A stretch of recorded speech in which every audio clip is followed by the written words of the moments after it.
Direktur olahraga Ducati, Mauro Gracili, meyakini Marc Marquez telah menegaskan keberadaannya sebagai penantang gelar pada MotoGP 2024. Keyakinan sosok yang menggantikan Paolo Ciabatti di kursi jabatan bos tim balap Ducati itu berangkat dari performa luar biasa Marc Marquez pada MotoGP Spanyol 2024. Marquez memang hanya merengkuh podium runner-up di sana.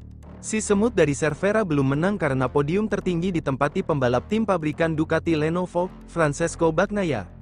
Akan tetapi, pertarungan sengit yang disajikan dua rider juara dunia itu benar-benar menyihir penonton karena duel yang sangat intens. Dari sisi Marquez, kemampuannya menjadi pengadang Bagnaia jauh lebih disorot karena dia berbekal motor lama yaitu Desmosedici GP23 dari musim lalu. Adapun Bagnaia dibekali motor spek terbaru GP24 karena statusnya sebagai pembalap tim pabrikan di skuad Borgo Panigale. Sejauh ini, Marquez menjadi penunggang motor GP23 yang paling menggingit dan konsisten bersaing di posisi depan. Kecepatan yang makin hari makin meningkat dari ex-pembalap nomor 1 Honda itu membuat rivalitas di internal Ducati makin sengit. Marquez sudah mulai benar-benar diyakini bisa bangkit dan mungkin bisa menjadi salah satu penantang gelar juara dunia musim ini jika terus konsisten. Menurut saya, Marc bisa berjuang untuk gelar kejuaraan dunia, kata Direktur Olahraga Ducati, Mauro Gracili, dikutip dari Marca. Dia telah membuktikan bahwa dia sudah menemukan apa yang dia cari di motor kami. Dan dia juga membuktikan bahwa dia bisa bersaing dengan lainnya dan bahkan memenangi balapan, tandasnya. Dari 4 seri yang sudah berlangsung MotoGP 2024, Marquez telah menjadi runner-up di Sprint GP Portugal, Sprint GP Americas, dan balapan GP Spanyol. Andai tidak terjatuh saat balapan GP Portugal dan GP Americas, di mana dia sempat memimpin, Marquez tidak akan bercokol di peringkat 6 dengan koleksi hanya 60 poin saja. Selain itu, kecepatan Marquez dalam beradaptasi dengan Ducati tidak terlepas dari sikapnya yang meminta untuk tidak diistimewakan. Dalam kesempatan lain, Marquez menyadari tim Gresini menaruh respek besar padanya sebagai juara dunia 8 kali. Namun dia datang ke Ducati untuk memulai dari nol, belajar dari bawah lagi setelah 11 tahun hanya tampil bersama Honda. Saya datang untuk memberikan hasil, jika saya melakukan kesalahan, teknisi harus memberitahu saya, kata Marquez dalam wawancara dengan Audi, dilansir dari motosan.es.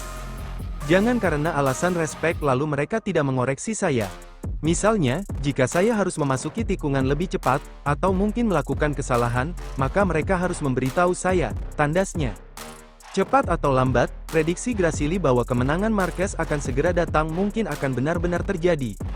Sementara itu, klasemen sementara MotoGP 2024 menghadirkan kejutan dan sorotan menarik bagi para penggemar balap motor di seluruh dunia. Setelah berlangsungnya seri Jerez Spanyol, Francesco Bagnaia dari tim Ducati Lenovo berhasil meraih kemenangan gemilang, sementara Jorge Martin, yang sebelumnya memimpin klasemen, harus terjatuh di lap ke-9.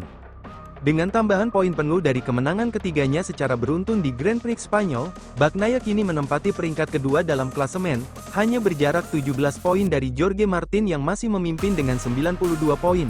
Sementara itu, Enea Bastianini, juga dari tim Ducati Lenovo, berada di peringkat ketiga dengan koleksi 70 poin. Salah satu kejutan terbesar datang dari Marc Marquez dari tim Gresini Racing, yang berhasil finish di posisi kedua di seri Jerez. Meskipun sempat terlibat dalam insiden bersentuhan dengan Bagnaia, Marquez tetap menunjukkan performa impresifnya, dengan raihan 60 poin. Marquez saat ini menduduki peringkat ke-6 dalam klasemen. Dominasi tim Ducati dalam klasemen sementara MotoGP 2024 juga patut diperhatikan. Selain Bagnaia dan Bastianini, Marco Bezzecchi dari Pertamina Enduro VR46 Racing Team turut menyumbang poin bagi tim Ducati dengan finish di podium ketiga. Dengan demikian, tim Ducati berhasil menempati beberapa posisi teratas dalam klasemen. Namun, tidak dapat diabaikan bahwa pembalap lain seperti Pedro Acosta dari Red Bull dan Maverick Vinales dari Aprilia Racing juga menunjukkan performa konsisten mereka. Dengan peringkat keempat dan kelima masing-masing, Acosta dan Vinales tetap menjadi ancaman yang patut diperhitungkan bagi para pembalap lain. Dengan adanya perubahan dinamika dalam klasemen setelah seri Jerez Spanyol, MotoGP 2024 semakin menarik untuk diikuti. Pertarungan antar pembalap dan antar tim semakin memanas, menjanjikan aksi balapan yang semakin seru di seri-seri mendatang. Jangan lewatkan momen-momen spektakuler di lintasan MotoGP yang penuh dengan drama dan tensi.